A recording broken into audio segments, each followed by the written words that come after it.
네, 스컬트라 시술 관련된 토크. 오늘은 몇 가지 케이스를 가지고 어떤 시술이 좋은지 그런 것에 대해서 얘기를 하려고 합니다. 지금 첫 번째 사진 두 장을 보면은 이 두 분 모두 볼 쪽이 중간 부위가 꺼졌고 턱 아래는 처진 이런 케이스에 해당되죠. 그러니까는 이거는 어떻게 보면 되냐면요. 풍선에서 바람이 빠져서 이렇게 헐렁해져서 축 늘어진 모습을 연상하면 됩니다. 이런 경우에는 이 볼의 중간 부위에 볼륨을 보충해주면은 이 밑에 처져 있는 부위가 이렇게 쓱 들어 올려지는 현상을 볼 수 있습니다. 스컬트라는 그렇게 볼륨을 채워 넣어줌으로써 피부가 리프팅되는 볼륨 리프팅 효과를 보여줍니다. 이런 경우에는 이렇게 그 가운데 볼 꺼진 부위하고 그 귀 앞쪽 부위, 볼륨 소실이 있는 부위, 그 다음에 마리오넷 부위, 이런 부위들을 넣어주게 되면은 이게 쫙 펴지게 되겠죠. 이런 경우는 어쨌든 스컬트라하고 그 다음에 피부 자체를 수축시켜주는 써마지, 그 다음에 울세라 이런 것들을 같이 해주면 좋겠죠. 전체적으로 볼륨이 없는 경우에는 스컬트라가 좀 많은 양이 필요하고요. 그 다음에 각 구획별로 넣어야 될 부위들이 굉장히 많습니다. 특히 눈 앞쪽 부위, 앞볼, 팔자, 그 다음에 귀 앞쪽부터 시작해서 세밀하게 넣어줘야 되고 이런 경우는 이런 분들은 거의 처짐 현상은 없습니다. 왜냐하면 무게가 가볍기 때문이죠. 이런 분들은 울세라나 실 이런 것보다는 써마지가 더 좋고요. 그 다음에 스컬트라가 좀 많은 용량이 필요하겠죠. 스컬트라와 병행해서 시술할 때 주의할 점. 이를테면은 스컬트라하고 실을 하려고 하는데 언제 할 것인가. 예를 들어서 뭐 실루엣소프트라든지 뭐 민트리프트 여러 가지 실들이 있죠. 이런 것들은 하고 나서 한 두 달 정도는 마사지를 하면 안 되거든요. 그러면 스컬트라는 일주일 정도 마사지를 해줘야 되기 때문에 스컬트라를 먼저 3회를 쫙 마치고 실을 하면 제일 좋겠고 중간에 실을 만약에 하게 되면은 적어도 스컬트라를 하고서 마사지가 끝난 이후에 일주일 이후에 실을 하고 그로부터 두 달 정도 지난 이후에 스컬트라를 하면 되겠습니다. 가급적이면은 두 달보다 더 길면 더 좋겠죠. 근데 실을 먼저 했다면 어쨌든 두 달 이상은 기다려주는 것이 좋습니다. 그 다음에 스컬트라와 필러.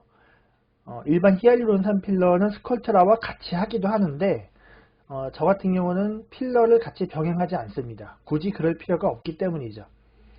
초반부에 스컬트라에 대한 확신이 없었던 몇몇 의사분들이 필러와 동시에 넣는 경우를 들었습니다. 근데 그럴 필요가 없습니다. 하지만 만약에 스컬트라를 맞기 전에 딴 데서 필러를 맞고 왔다. 그렇다면은 스컬트라를 그 부위에다 넣는 거는 상관은 없지만 다만 어느 부위에 어떻게 얼마큼 넣어줘야 될 때 그런 거를 계산함에 있어서 혼선을 줄 수 있습니다. 그래서 필러가 들어간 경우에는 필러가 어느 정도 지속될 것인가 예측을 하고 그것이 빠지는 것을 감안해서 하거나 아니면 필러가 웬만큼 빠졌을 때 스컬트라를 하면 되고요. 스컬트라를 먼저 했는데 굳이 필러를 넣겠다. 그런 경우에는 스컬트라가 차오르는 것을 감안해서 필러를 좀 조금만 넣으십시오. 이렇게 해야 되겠죠. 그 다음에 스컬트라와 보톡스. 보톡스를 만약에 근육에다 넣는 경우 보통 3일 정도 지나야지 그 근육에서 다른 근육으로 확산이 되지 않거든요. 그렇기 때문에 보톡스를 맞고 나서 3일 정도는 마사지를 하면 안 됩니다. 스컬트라와 보톡스를 만약에 동시에 넣는데 보톡스를 넣는 부위에 스컬트라 시술이 이루어지지 않았다면 마사지가 필요 없기 때문에 같이 동시에 해도 되겠죠. 하지만 그것이 시술 범위가 겹칠 경우에는 시술 텀을 두는 것이 좋겠고 일주일 정도의 간격을 두는 것이 좋겠습니다. 그리고 보톡스를 최근에 맞았다. 그러면은 적어도 3일 정도 지났다면은 스컬트라를 할 수 있습니다. 다만 근육에 넣지 않고 피부에만 살짝 넣는 경우에는 마사지를 해도 별 영향이 없거든요. 그래서 저 같은 경우는 스컬트라와 스킨 보톡스를 같은 날 하기도 합니다. 다만 좀 스킨 보톡스를 넣는 부위가 전체적이라든지 이럴 경우에는 마취가 풀려서 아플 수도 있고 피부가 자극이 될 수 있기 때문에 다른 날 잡죠. 스컬트라와 각종 레이저는 어떻게 할 것인가? 스컬트라와 예를 들어서 딱지가 지지 않는 그냥 일반 레이저 같은 경우는 스컬트라 직후에 해도 상관없고 레이저 한 직후에 스컬트라를 해도 상관이 없습니다. 하지만 딱지가 지는 레이저는 스컬트라를 하고서 일주일 뒤에 해서 마사지 영향이 없어야 되고요. 만약에 어떤 딱지가 지는 레이저를 했다. 그렇다면 스컬트라는 한 2, 3주 뒤에 하는 것이 좋습니다. 항상 스컬트라는 마사지가 따라 붙기 때문에 그것을 감안해서 시술 스케줄을 정해야 됩니다. 스컬트라와 엘란세 같은 부위에다가 동시에 하지는 않습니다. 만약에 스컬트라를 했다면은 보통 원칙적으로는 2년 정도 지나서 엘란세를 하는 것이 더 안전하고요. 그 반대의 경우도 마찬가지입니다. 그런데 부위가 다르다면은 동시에 할 수 있겠고 근데 이게 왜 그러냐면요. 예상하지 못한 반응, 뭉침, 염증 반응, 뭔가 이런 것 때문에 서로 믹스되지 않도록 하자. 이제 그런 원칙을 이제 회사에서 교육을 시키고 있고요. 하지만은 실제로 이제 완전히 2년까지 기다리지 않고 뭐 몇 달 뒤에 관자라든지 뺨 이런 부위에 약간 겹치는 그 시기가 오버랩돼서 하는 경우도 있는데 크게 문제는 없습니다. 근데 다만 뭔가 결절이 있는 경우에는 절대로 같이 안 하는 추세입니다.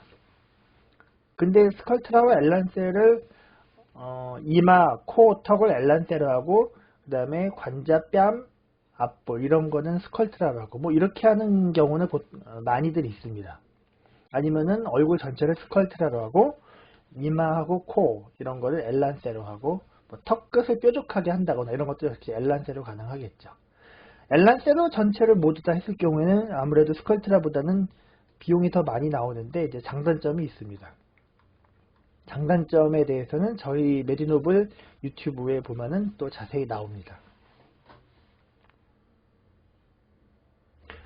그 다음에 이제 스컬트라가 효과적인 연령층이 따로 있나요? 요거는 스컬트라를 10대도 할 수 있나요? 이런 질문이 있죠.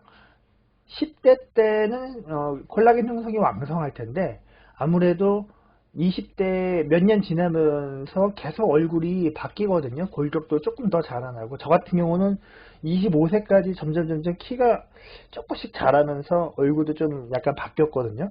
이 사람마다 조금씩 그런 게 있기 때문에 굳이 10대인 사람한테 이거를 권하지는 않습니다. 실제로 저희 환자 중에 10대가 시술을 받은 경우는 한 건도 없습니다. 설사 왔다 하더라도 부모님이랑 같이 왔을 테고 뭐 굳이 지금 해야 될 필요가 있습니까? 이렇게 그렇게 저는 권하진 않았을 것 같습니다.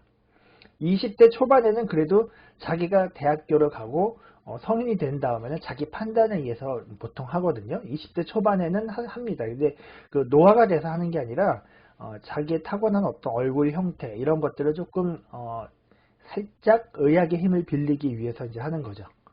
스컬트라 효과가 가장 잘 나타나는 연령층은 그냥 나이에 반비례한다고 보시면 됩니다. 그래서 20대가 제일 잘 나타나고 30, 40, 50, 60. 근데 40대 넘어가면은 조금씩 이제 떨어지기 시작하죠. 그래도 웬만큼 효과가 쭉 있고요. 80대는 이제 굉장히 케이스는 적지만은 제가 이제 해보긴 했지만은 그렇게 효과가 아주 드라마틱하진 않습니다. 그래서 횟수가 좀 더 필요합니다. 근데 이제 스컬트라 효과가 나타나는 시기도 차이가 있죠. 왜냐하면 젊은 사람일수록 더 빨리 나타나는데 젊은 분들은 한 3, 4주 정도만 돼도 콜라겐 형성이 왕성하기 때문에 변화가 많이 느껴집니다. 하지만은 점점 나이가 들수록 한 3, 4개월 정도 기다려서 그것도 횟수가 중첩이 돼야지 효과를 느끼게 됩니다.